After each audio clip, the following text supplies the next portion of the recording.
This is Chicago's Morning Answer with Dan Proft and Amy Jacobson on AM 560. The Answer.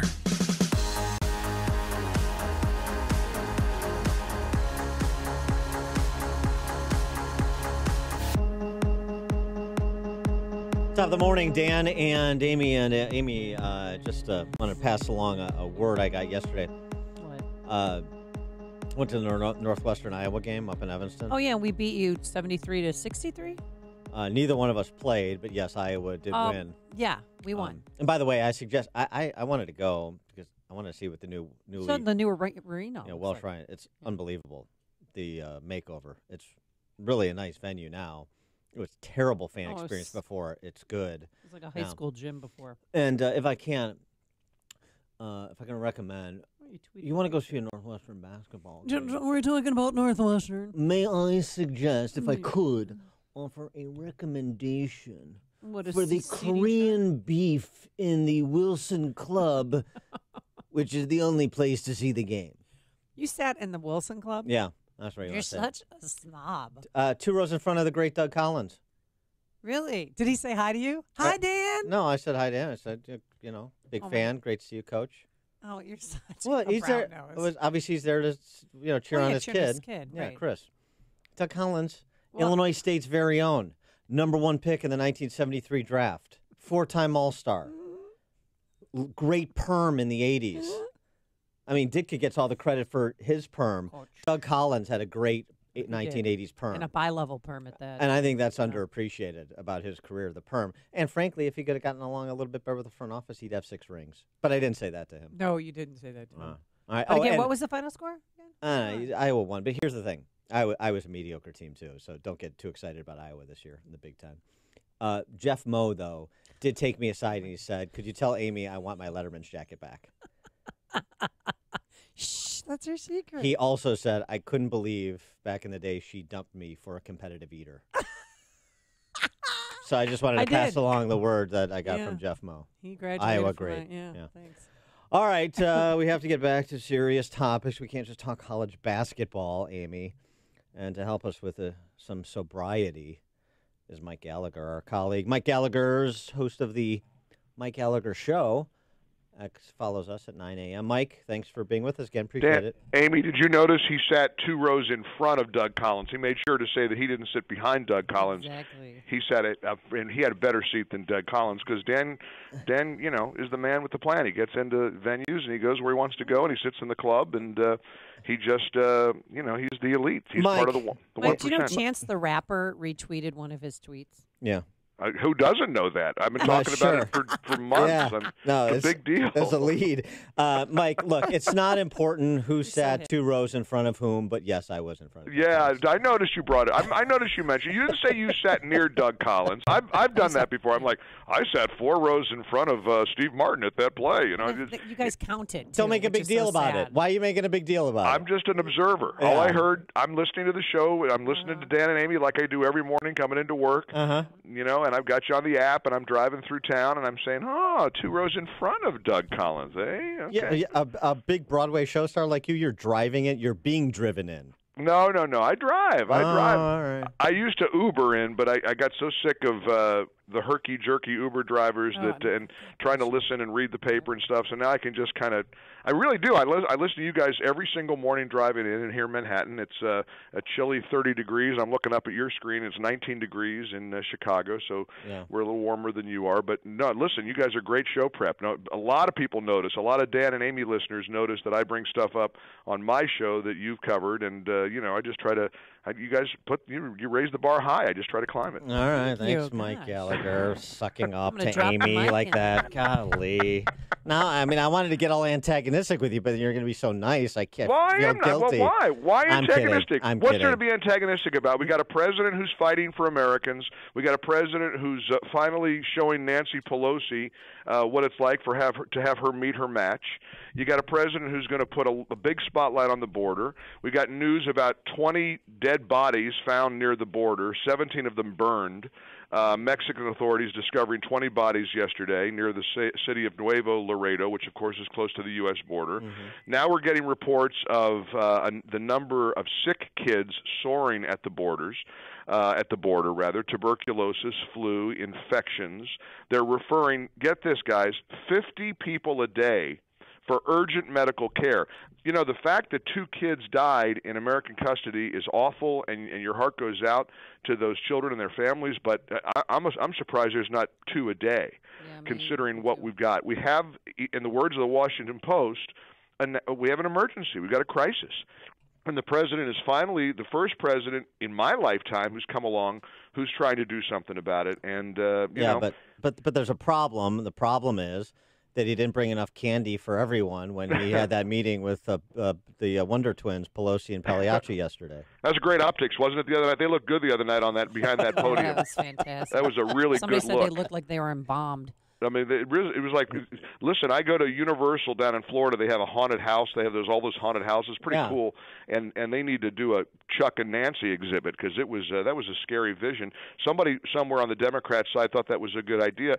And of course, Dan, you're right. You got both sides with their heels dug in, but look at the optics of what we have. We've got a president who's saying, look, we got a crisis, we want to do something about it. Democrats used to say we had a problem and wanted to do something about it. Now, because it's Trump, they don't want to.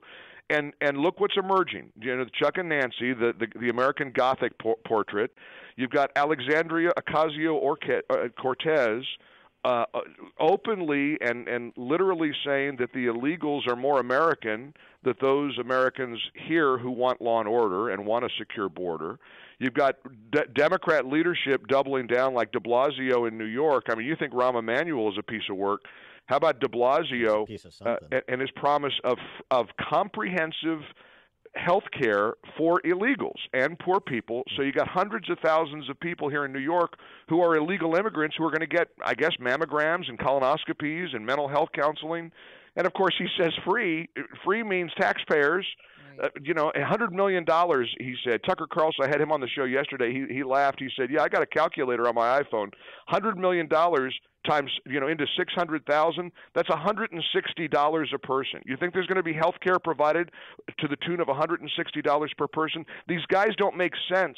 They're insane. They are desperate. They've never run up against a buzzsaw like Trump.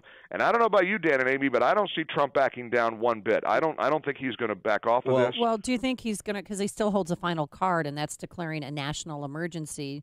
If this goes on for another week or maybe, gosh, God forbid, a month, do you think he should say declare it's a national emergency? Not only do I think he should, but I think he will. It is the final card he has to play. If Pelosi is dug in and Schumer is dug in that they're not going to give him a dime they said they'd give him $1 for the border wall. You know what? That's all he can do. There's nothing else he can do. One thing I have to confess I don't like about the Republican side, and I noticed Hannity was doing this the other night on TV and a couple of other commentators. It's not really that big a deal for these hundreds of thousands of federal workers. Yeah, it is a big deal.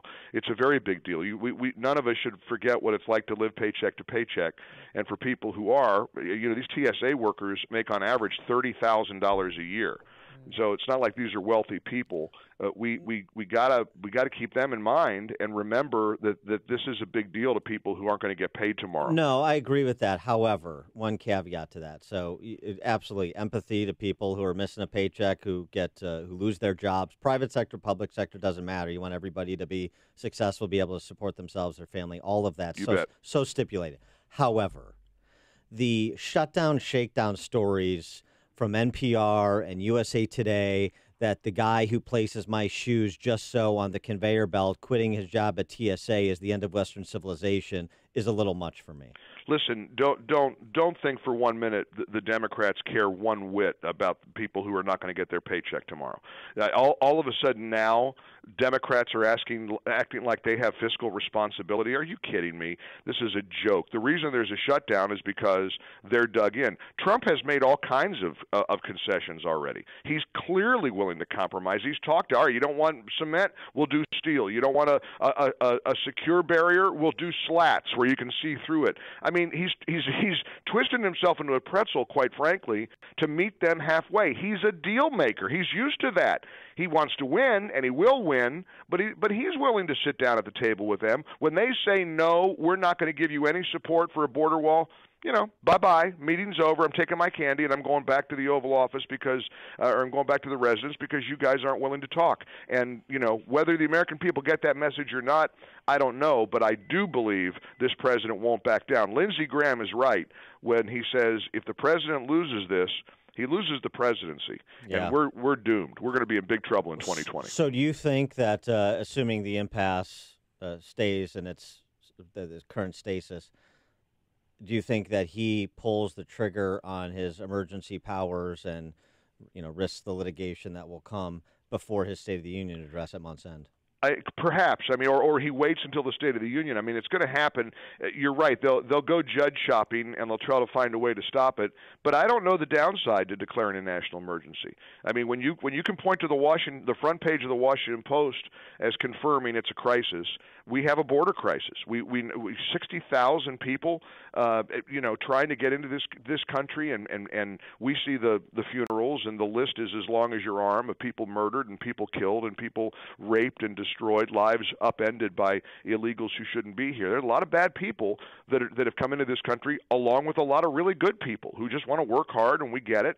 We understand that. This has never been about the good people. It's about the bad people, and we got bad people we're trying to stop. It's going to be interesting to see the Democrat how far to the left they tack, guys, because honestly, if the best you've got is Alexandria Ocasio-Cortez and Beto Robert Francis O'Rourke, I like our chances. I mean, I really do. I mean, you go from two extremes. You got the Munsters with Chuck and Nancy and American Gothic on one end of the spectrum, and then you got these young upstarts who are so far to the left and so radical that they believe that illegals are more American than Americans, and they're proud to say that.